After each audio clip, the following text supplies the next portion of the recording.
This is Living Catholic with Father Don Wolf. This show deals with living the Catholic faith in our time, discovering God's presence in our lives, and finding hope in His Word. And now, your host, Father Don Wolf. Welcome, Oklahoma, to Living Catholic. I'm Father Don Wolf, pastor of Sacred Heart Parish in Oklahoma City and rector of the Shrine of Blessed Stanley Rother. We are come upon Lent again. The 40 days of Lent as we turn our eyes and hearts to the Lord, they're important for us because from the earliest days of the Church, it has been a time in which we pause and look at what matters to us and discern where we are on our journey with the Lord. When it comes to the hard questions about conversion and sin, 40 days is hardly enough time to get to the heart of things. Of course, if we're talking about enduring the pains of change, then 40 days is about as long as we can hold out. It all depends on what we want and on what we focus on. So to be fair to ourselves and to this time, there are a few things to consider as we enter into this time. It's when the Church invites us to consider the faith with serious intent. The least we could do is actually to pause for a moment and invest our interest in it. Most of the time, if we have any interest in our lives in any clinical sense and look at who we are and where we are, we generally fantasize that there will come a time in which we can pause what we're doing and go in another direction. Even if it's a fantasy, it's reality knowing that we think about it. I've hardly met anyone who's ever said to me, I'm perfectly content with my life and I don't want to change anything. If you are one of those persons who's thought about changing something, now's your time. Also, you might also pause for a moment and think about the great challenge of our age. Again, I'm appealing to those people who tell me they feel overwhelmed by the world in which they live and complain about how the world comes at them relentlessly. They find themselves, for example, going through social media or spending hours on their phones or tablets, scrolling from one thing to another. It hardly matters what it is. And when they're done, they feel restless and depressed. It doesn't have to be porn that we're looking at that makes us sad and forlorn, that we've wasted another hour or several hours letting our time evaporate into the atmosphere. And in response, we imagine that we could just take some time and allow ourselves to be free of that temptation, of spending some time that we might find to be fruitful and pleasant and not weighed down with all of the noxious effects of sitting on our phones all the time. Well, now's the time. So let me tell you a story from many years ago when I was on the executive committee of the National Federation of Priest Councils.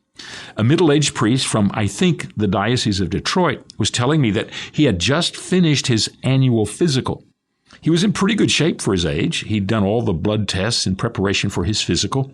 He took care of himself and did what most people do in his age range to be a decent, healthy citizen. And the doc came in and talked about the physical and what he'd found. It all looked pretty good. And then he turned to the blood work, and the doc said, I don't know what's going on here, but your numbers are off the chart in a couple of areas.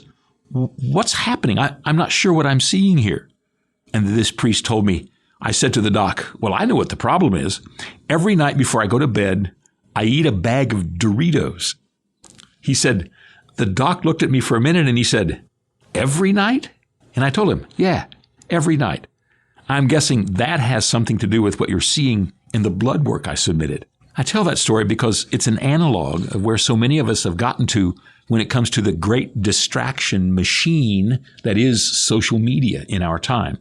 We really can spend our time and allow it to be taken from us in ways that are no more healthy for us than what happens in the world, than what happens in our blood work. If we spend an hour each night eating just about the worst things you can consume and then doing that for months on end. Remember, the design of phones and tablets and the succession of images and stories and the commercials and the graphics that you see, as well as the random images and stories thrown in your feed, all of this has been carefully massaged to keep you on your phone for as long as possible. 20 years ago, and these elements of cyberspace were just beginning.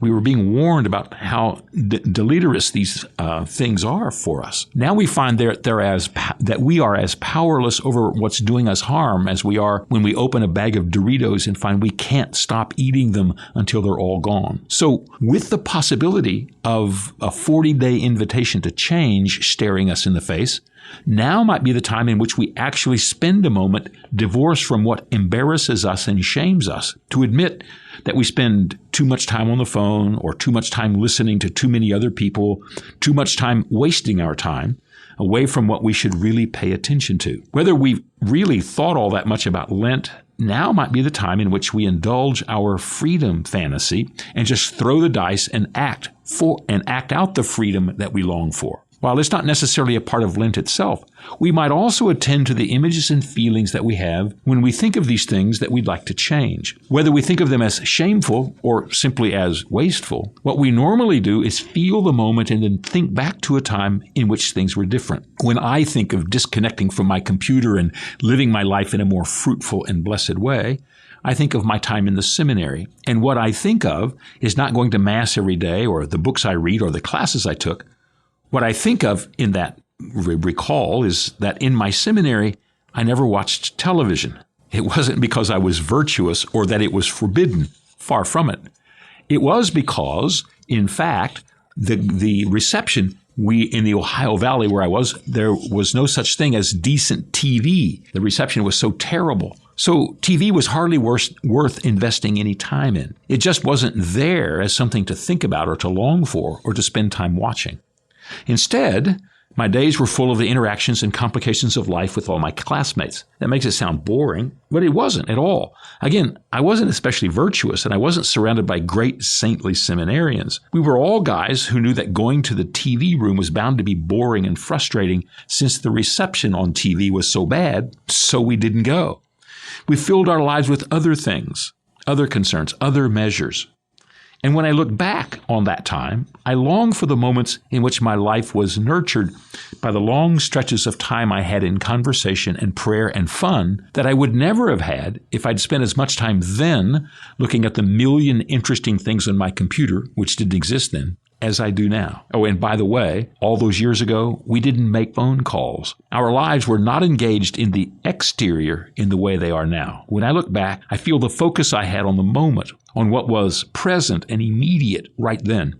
It feels so much more alive when I think back to then than now. Again, I'm not a Luddite thinking that our lives would be better if we threw our phones away and walked around with our face in a book. I only use that example to invite anyone who's felt uneasy about how his life is now to pause for a moment during these 40 days and imagine that it might in fact be possible to break the bonds of frustration with how his time is spent and maybe then do something different. More than anything, Lent is a 40-day break from the normal and the ordinary. It's the chance to engage the hunger for difference and the hope for change. Just lean into the time. It can be fruitful for all of us. The 40-day measure comes from the 40 days that Jesus spent in the wilderness when he was preparing for his public ministry. According to the Gospels, he spent his time in prayer and fasting, getting ready to plunge into the public proclamation of his mission to announce the coming of God's kingdom. He separated himself from the ordinary and the everyday and submitted himself to the discipline of penance in order to encounter the truth of himself and his life, as well as to hear the voices in his head buzzing with the weight of his decisions. Even the Son of God needed some time away in order to be ready to confront what was happening in his life. The point's clear. It's good to take some time to ready ourselves. Now that we know that it is a lively option for us, there are a few things that we should know and prepare ourselves for as we enter these days, especially because these days are not the kind of thing people talk about or share very often. In different ages, the understanding of such a time was different, and people knew what to expect. It's not so much the case in our time.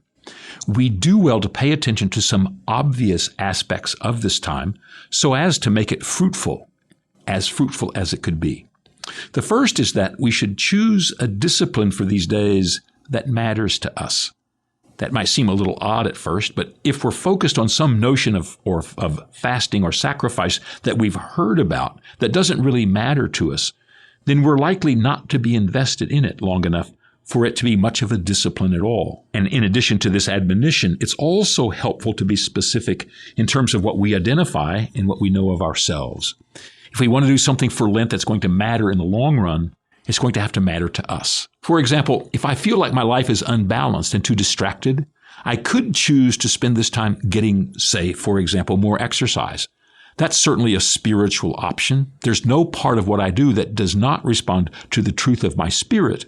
But if I just say, I'm going to get more exercise, ultimately I'm not going to do anything. And if I think that I should, if I think I should get more exercise only because I've seen the advertisements for running shoes or heard about all the health benefits of walking 5,000 steps a day, I'm probably not going to do much of anything either. First of all, I have to want to act to do something. Certainly, I have to do more than say to myself that I'm going to exercise for Lent. That resolution will last from about Ash Wednesday to the first Monday, then it'll be gone. No, what I have to do is to plan to go walking or jogging or swimming or chasing pigeons or however we're going to get the exercise we truly want.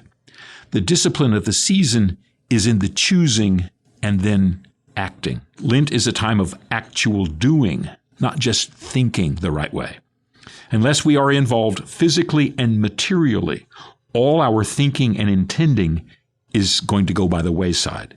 We have to choose and then choose how to act. Now, I'm not someone who responds to the soft insistence that Lent should be a time when we, say, focus on helping people, as so many people comment.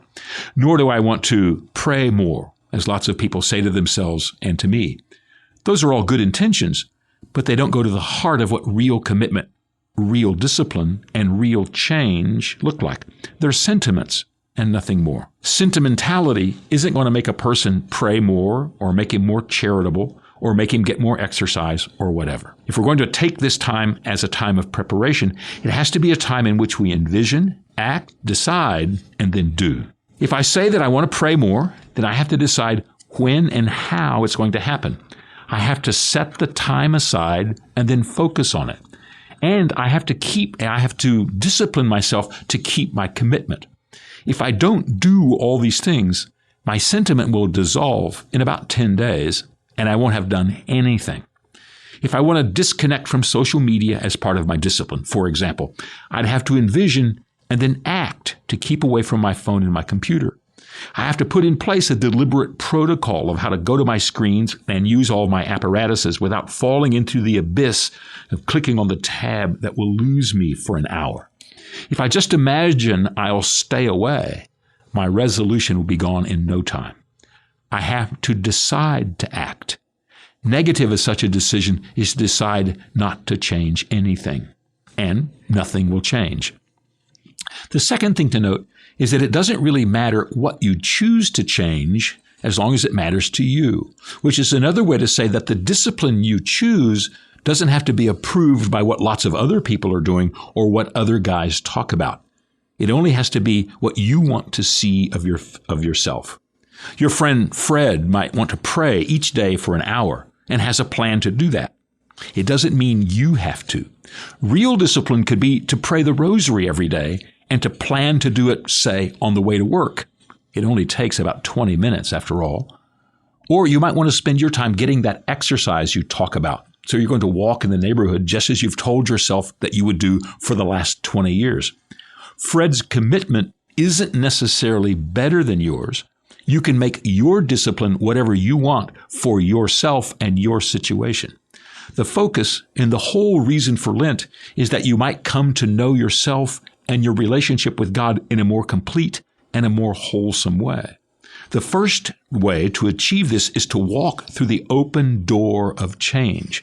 Committing yourself to interrupting the norm, to distance from the normal and the ordinary, is how to put yourself in a place in which you can begin to see what you haven't seen and feel what you haven't felt.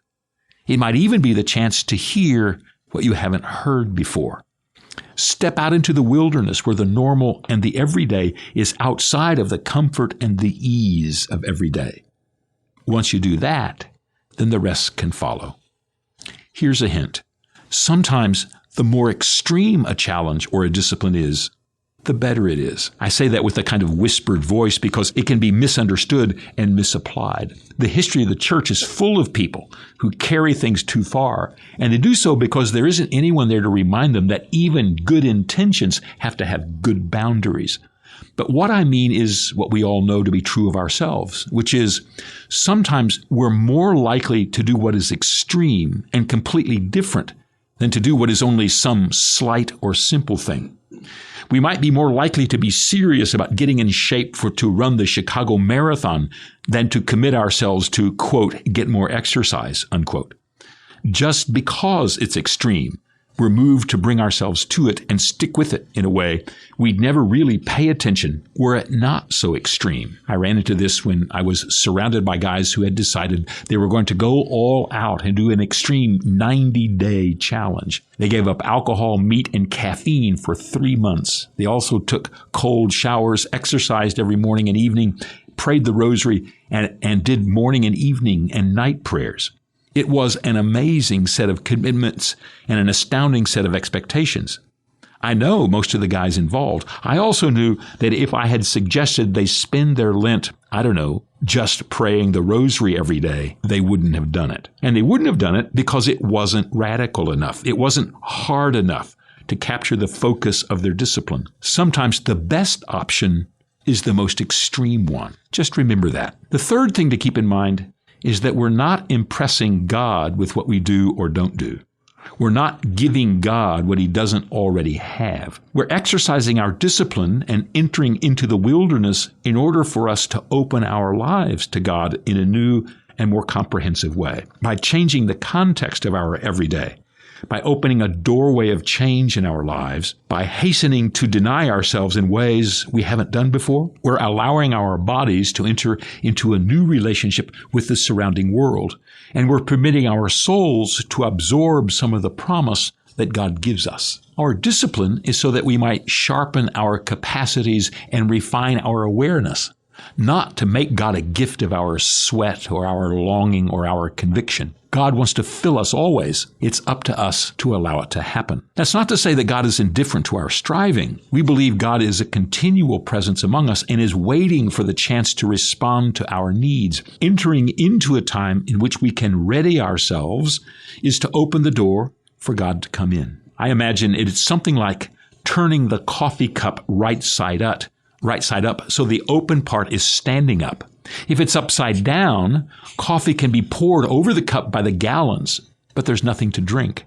Turn it right side up and the cup is filled and we have all the coffee we want. That's what the discipline of Lent is for. God simply wants to give us all we're ready to receive. The secret is in getting ready. We might also mention, fourthly, that we're not only opening ourselves to the presence of God during this time, we're also opening our lives to the reality of the spiritual life. And this means that it's not unusual to encounter the temptations and attractions that Satan places in our way. This shouldn't be a surprise. It happened to Jesus just this way. He was in the wilderness and Satan came and tempted him. It's natural that, as we turn more resolutely toward the graces of God, the forces and currents of life will respond by amping up their effects in us. In the great spiritual insights of the church, we've always acknowledged the reality of Satan and the truth of the demonic resistance we encounter when we turn our hearts toward a holy reality. We should be ready for such a thing. We won't have to be visited by a figure in horns and a pitchfork in order to encounter the demonic in us. In fact, what we'll feel as we begin any of the disciplines we're serious about is a kind of force, a powerful current in us that we have to push against as we change. It will feel physical, a kind of actual power that pushes back against us as we act.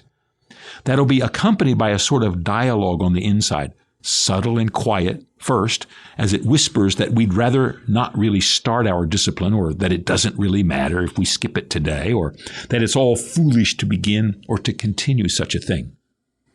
If we push through that and we carry on, it will seem as if a voice is commanding us to stop, to put off to the side whatever change we're carrying out. In the most extreme cases, we'll find ourselves hearing that what we've chosen is not only difficult, but actually harmful to us. All those voices will sound in our ears. If you want to get a sense of what that's like, if you don't already know, read the opening pages of the C.S. Lewis novel Paralandra. That's the second of his trilogy, his science fiction trilogy. It's a perfect description of what it'll feel like about the seventh day of your Lenten discipline. There are many forces in the world at work in our lives. We shouldn't be surprised to feel them when they surface. Of course, we should resist them as Jesus resisted his temptations. We cling to the truth of what we know, and we trust in the goodness of God's presence with us. Remember, it says in the Scriptures that after the time of Jesus' temptations, the angels waited on him. Pushing through the barrage of untruth and foolishness that always goes along with any of our resolutions, we can expect to know the consolation of the messengers of God, or at least the consolation of the message of God.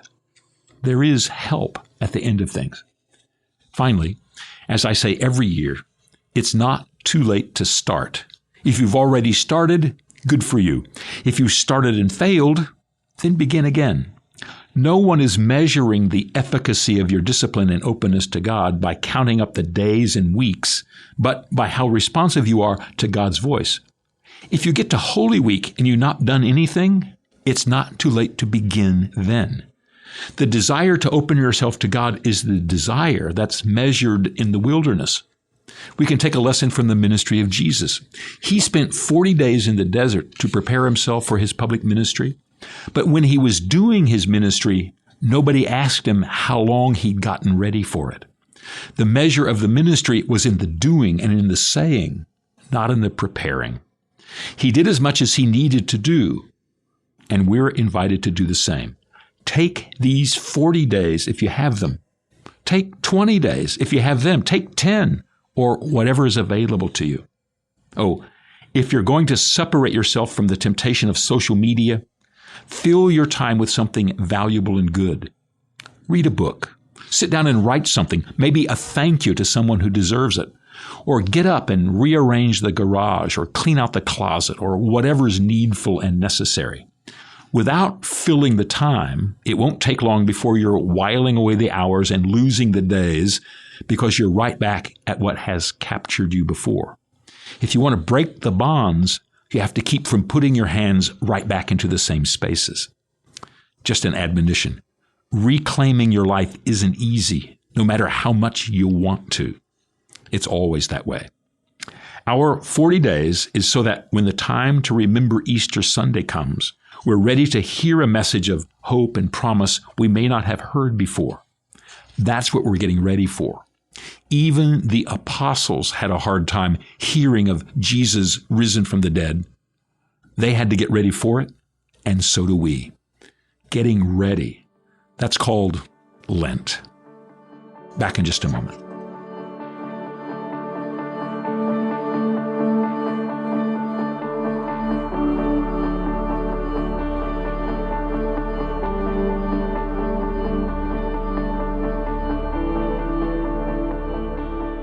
Welcome back to our final segment, Faith in Verse. We have a poem today called Screenshot.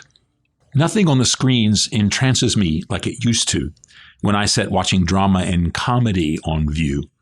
Then it was a window to a wide world, a carnival.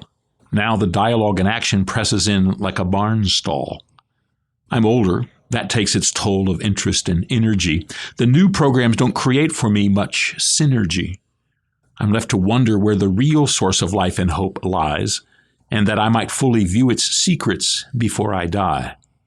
Not on screen, for certain, does our future beckon us, nor in the burlesque of hidden revealed they encompass, but only in the person of the one who has promised us all, who enlivens and invites us in the drama of his call. I suspect I'm hearing it all now as the screen dims. What can compare to the surging voices sounding within?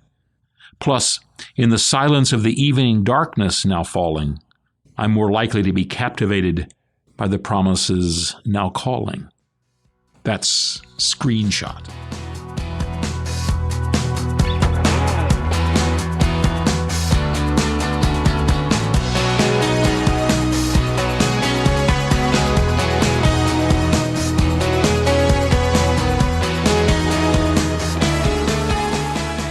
Living Catholic is all about living the story of the life of Christ among us. That's what we do here on our program. I hope in the weeks to come, you can join us.